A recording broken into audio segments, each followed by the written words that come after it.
পুরো কলকাতার মানুষ চাতক পাখির মতো তাকিয়ে বসে থাকলো মেসিকে দেখার জন্য, পারলো না। তো যেটা বলার সেটা হচ্ছে, আমি মনে করি যে প্রত্যেকের যে নিজের পার্সোনাল একটা চয়েস, যে আমি হই হুল্লোড় করবো না, চেঁচামেচি করবো না। সবাই ওখানে দেখতে গেছে আনন্দে, এত টাকা দিয়ে টিকিট কেটে, কিন্তু তা সত্ত্বেও কি হলো? হলো না। অনেকেই দেখতে পারেনি। তো তার থেকে একটা খারাপ লাগা তৈরি হয়েছে অবশ্যই, এবং সেই খারাপ লাগাটা থেকে অনুষ্ঠানের পরবর্তী যে সিনারিওটা আমরা দেখতে পেয়েছি, যে ভাঙচুর চলছে, সেটার পক্ষপাতী কি আপনারা কেউ আছেন? দেখুন, সমস্যা হতেই পারে, সমস্যা অনেক ধরনেরই হয়, তাই না? সমস্যা হতেই পারে। এখন এটা কিন্তু শুধু মেসি এসেছে এইবারই গন্ডগোলটা হয়েছে তা কিন্তু না, কিন্তু এর আগেও এর ধরনের অনেক ঘটনা দেখা যায়। কোনো ফিল্ম আর্টিস্ট আসলে সেখানেও এই ধরনের ঘটনা করতে দেখা যায়। তো এটাই বক্তব্য যে এই যে ভাঙচুর করে, এগুলো করে, এটাকে কি আদৌ কোনো সলিউশনের দিকে পৌঁছায়? পৌঁছায় না। ক্রাউড ম্যানেজমেন্টের কথা আমি ছেড়ে দিলাম। সমস্যার পরে যেগুলো ঘটেছে সেগুলো কি ক্রাউড ম্যানেজমেন্টের জন্য ঘটেছে? তা কিন্তু না। তাহলে নিজেদের রাগটাকে দেখানোর, নিজেদের যে এত টাকা দিয়ে টিকিট কেটেছে অথচ দেখতে পাইনি, এই রাগটাকে দেখানোর আরও অনেক উপায় আছে। সম্প্রতি চীনেও একটা এরকম ঘটনা ঘটেছে।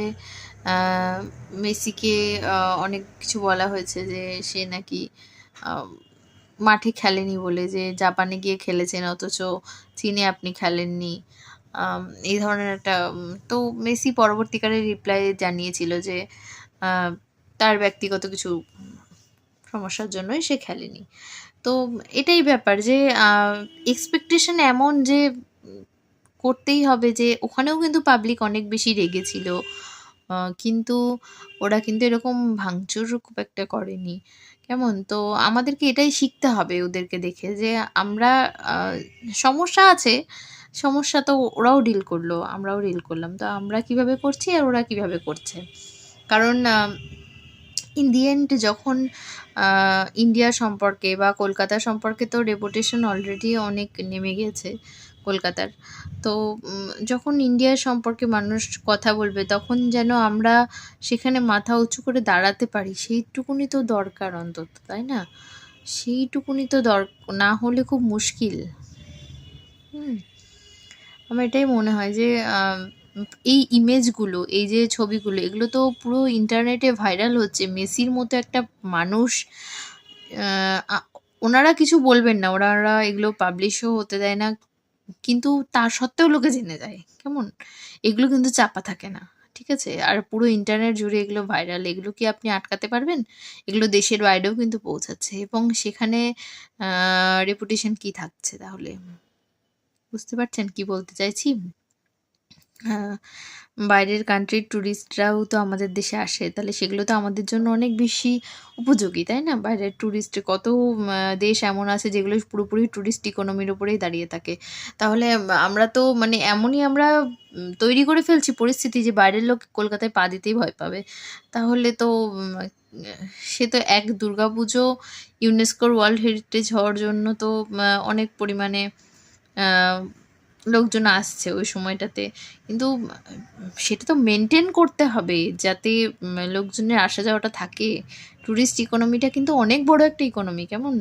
তো ওটাকে নষ্ট করা যাবে না, রেপুটেশন খারাপ হতে দেওয়া যাবে না, কেমন?